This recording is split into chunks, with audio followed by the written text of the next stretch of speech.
So, I used to steal cars. See, my mother didn't cook, and my parents would eat out almost every night of the week, and I would usually go with them, but sometimes I wouldn't. And the nights that I wouldn't, there was another car in the garage, and so I would take it on a little drive. Now, these drives didn't really happen like on a country road in Iowa.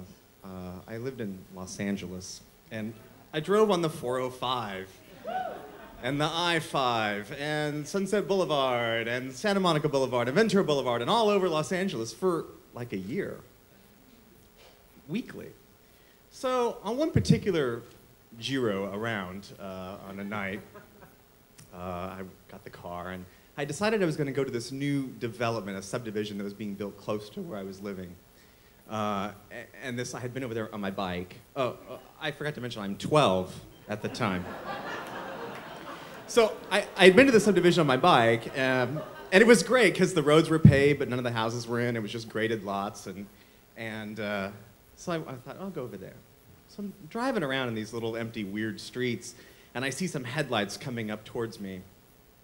Oh, I forgot to mention, when I went into this development, this new division, there was a big barricade, road closed sign, but a gap in between where you kind of fit through.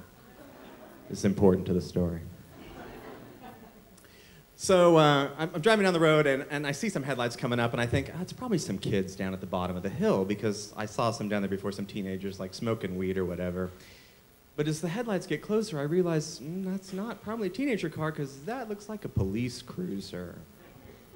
And it was the LAPD. This is pre-Rodney King. I didn't have that connection yet.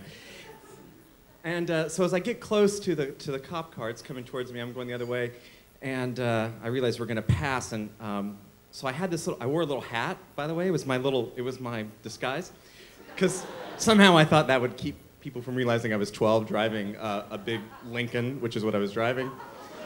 So as the car went by, I tipped the hat sort of to one side a little bit, and sort of tipped my head down so they wouldn't see me, and I could feel the gaze as they walked driving past. And then we pass, and I look in the rearview mirror, and sure enough, they do a U-turn. And I'm like, oh, shit, what do I do? Okay, U-turn. I'm going to U-turn too, so I turn around. So now I'm coming up the hill, and the cops are coming down the hill, and it's a little bit more, you know, my heart is racing now. I mean, I'm getting kind of scared because I know I'm in trouble. And as we get really close to one another, I realize, like, I don't want them to, like, see the license plate number, because I guess I watch a lot of cop shows. So I turn the lights off, and I floor it.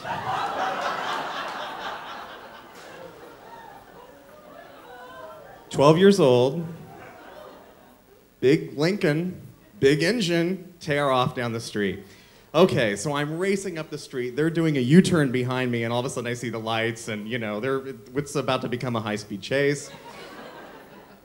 And when I entered this subdivision, there was sort of 4 roads that all left to the left side. One of them is the one that goes through. 3 are all cul-de-sacs. I have no idea which one is which. I had to take a guess. I'm like, let me just guess, because turn left on the third one.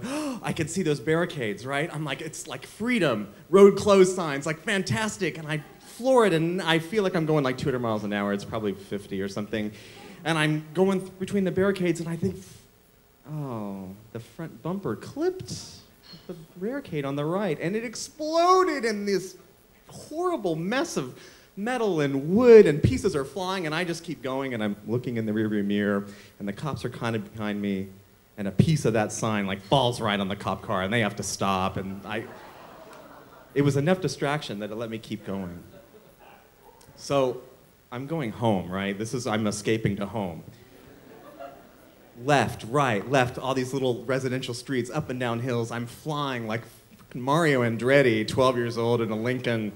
And I get almost to home, and I have to make this sort of sweeping U-turn to get into the garage from the road I'm on.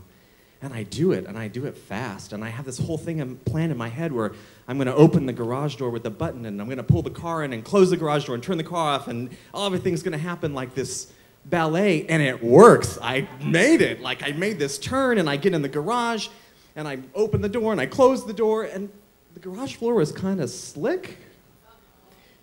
And so the car kind of skids into the wall of the garage. But I make it, and the door closes, and I turn the car off, and I just sit there, and I wait, and I see the flashing lights of the cop car go by through the cracks of between the garage door, and it's the sort of spotlight, and I'm just frozen. And I live in a cul-de-sac too, so I know they've got to come back, and I think, well, this is it. They're going to stop in front of the house, because they know what house it is by now, and they're going to knock on the door, and that's going to be it. They keep going. They go right past. I'm like, holy shit. I just escaped the cops. I'm amazing. And I'm sitting there, and all of a sudden there was this noise and this sound, because it's dark in the garage. I remember I have the lights off and everything. And this crescendo of destruction falls on top of the car because that wall I hit had shelves above it that contained basically everything in any suburban garage, like paint and pesticide and pool toys, and they all collapse simultaneously down on top of the car. And the car is just covered in various colors of paint, and it's dripping, and I'm numb. I don't know what to do. I just get out of the car, go back in the house, hang the keys back on the hook where they go.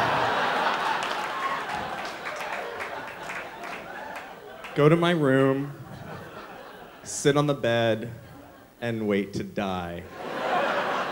Because I know death is coming home from dinner like in 15 minutes. And I start crying, because, you know, I am 12. And I'm crying, and I think, God, am I crying so hard? Like, something's happening, and there's noise, more noise and shaking, and the bed is moving, and the windows are rattling, and I realize it's an earthquake.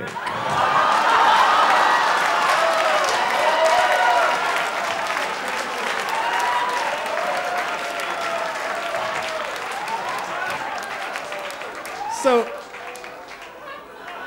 there was that instant moment of fear, and being a native Californian, it was like, earthquake, oh, I get in the doorway. And then I'm like, wait a minute, earthquake? You know, right? I can get out of this. I have an excuse now. I can totally bullshit my way out of this thing. And I had decided that that's exactly what was going to happen. I also decided that moment I was never stealing the car again.